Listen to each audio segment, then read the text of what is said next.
Bethel is a holy place, but serving here doesn't mean that you're automatically going to remain holy. Satan's world loves practices that Jehovah hates and promotes them as completely normal. Practices like celebrating birthdays, offering a toast, or saving your life by accepting a blood transfusion. The audacity of these worldly people. The governing body loves you and wants you to experience the great joy that comes from serving Jehovah with a clean conscience. They also want you to avoid the deep pain that comes with sinning against Him. That's why we're going to share with you frank and specific counsel related to matters of conduct in two areas. First, your personal habits, and second, your dealings with others. We'll see some dangers you need to keep on guard against in these areas, and then how you can keep your path clean. There is no reason to be embarrassed about what we're going to discuss. You need to understand these matters to keep clean before Jehovah and enjoy His blessing. To begin, let's see 3 ways in which Jehovah's Word helps you to keep your personal habits clean. The first way you can do this is by avoiding tight-fitting clothes that can identify you with homosexuality. What kind of clothes are we talking about? Some outfits are designed to feminize a man's appearance, as homosexuals try to do, especially displaying the buttocks and genitals. Why? Because it makes it harder to tell the difference between a homosexual and a heterosexual man, making homosexuals blend in. So these clothes contribute to changing people's opinion of homosexuality, because they come to see it as normal and acceptable. We know that you never intentionally promote that practice, but the question is, how would Jehovah view a man that serves Him while dressed in a way that identifies him with homosexuality? Let's read Deuteronomy 22, verse 5, and get his feelings on this. A woman must not put on the clothing of a man, nor should a man wear the clothing of a woman. For anyone doing so is detestable to Jehovah your God. So, what does Jehovah think of styles of dress that make a man look more feminine? Clearly, this is very displeasing to Him. Does the way you dress show that you share His viewpoint? A second way you need to keep on guard is resisting the unclean habit of masturbation. The God's Love book explains that masturbation is the stroking or rubbing of the genital organs, commonly resulting in an orgasm.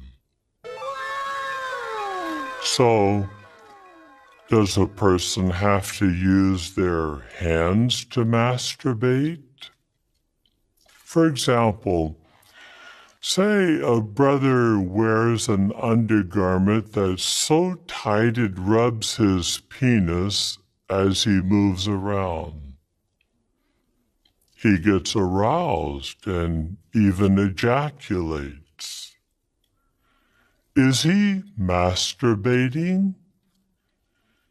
Yes, he is, because he's deliberately stimulating his genitals, even though he's not using his hand. Does there have to be an orgasm for it to be considered masturbation?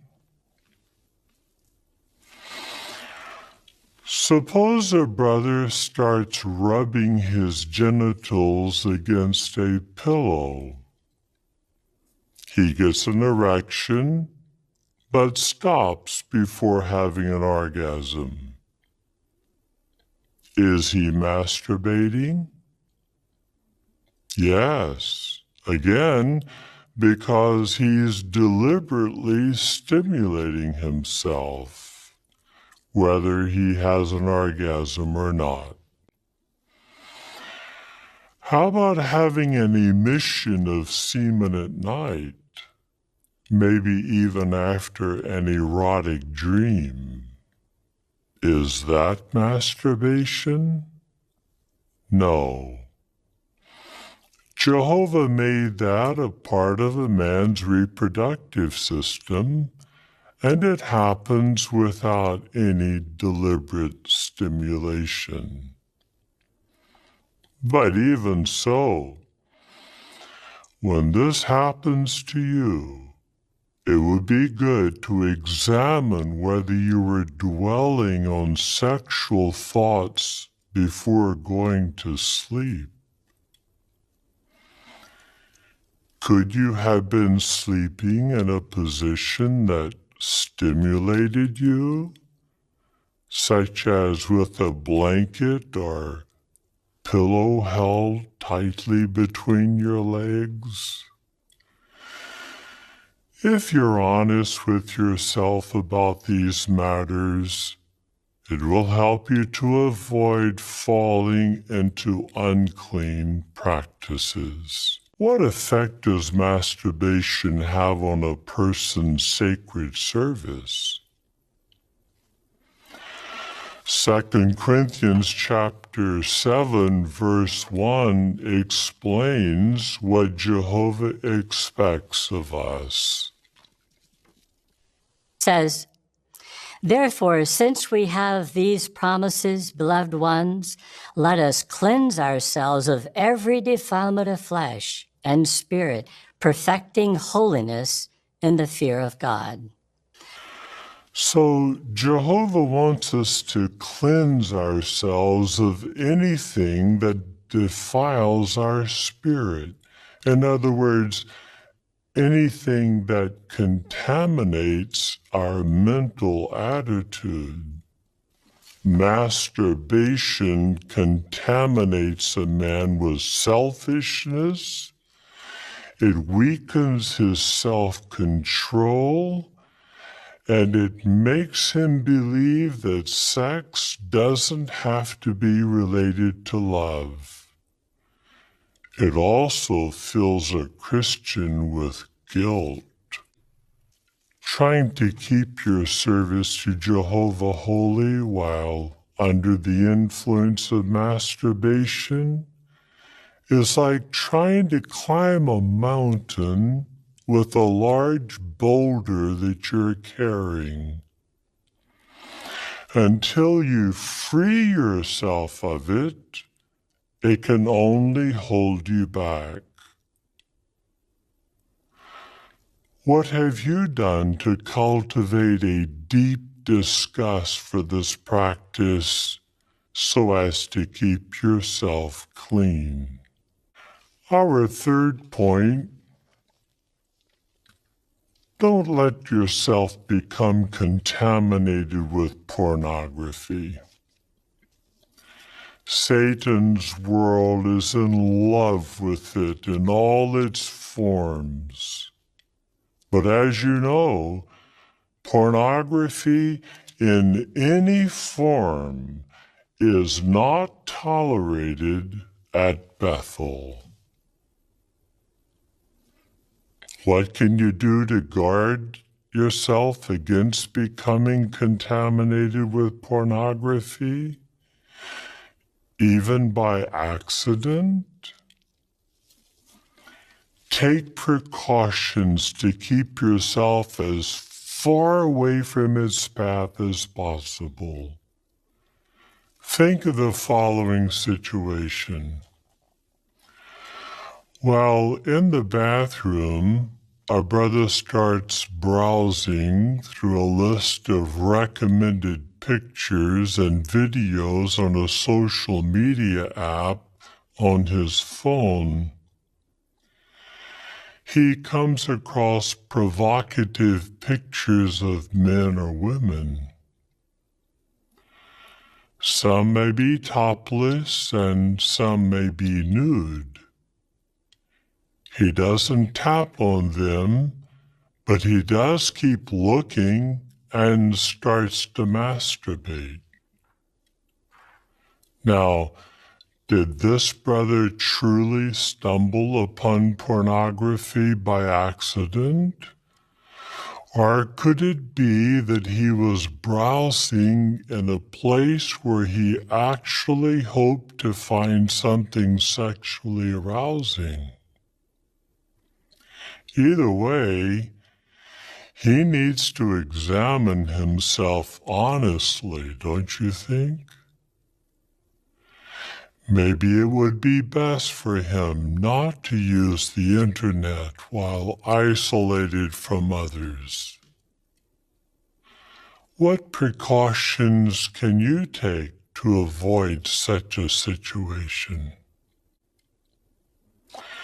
Suppose a brother is watching a TV program for mature audiences that contains a sex scene. Now, the scene is shot from an angle so that you can't see the intimate parts of either person. But he replays it several times and gets aroused. Is he keeping himself clean from the influence of pornography? There may not be any visible nudity, but that scene is definitely designed to arouse the person viewing it. And that's why he's viewing it over and over. He needs to work on hating what is bad. What steps do you take to avoid entertainment that could lead you to pornography? Romans 6 verse 13 explains why we have to keep on guard in this matter. It says, "Neither go on presenting your bodies to sin as weapons of unrighteousness, but present yourselves to God as those alive from the dead, also your bodies to God as weapons of righteousness." Did you notice that a person can present their body to sin, or they can present it to Jehovah, but not both at the same time? If a Christian deliberately presents his eyes to pornography, any worship he renders to Jehovah, no matter how hard he works with the rest of his body, is no longer holy. Jehovah simply does not consent to share our hearts with pornography. Does your heartfelt love for Jehovah move you to keep on guard and avoid disappointing him?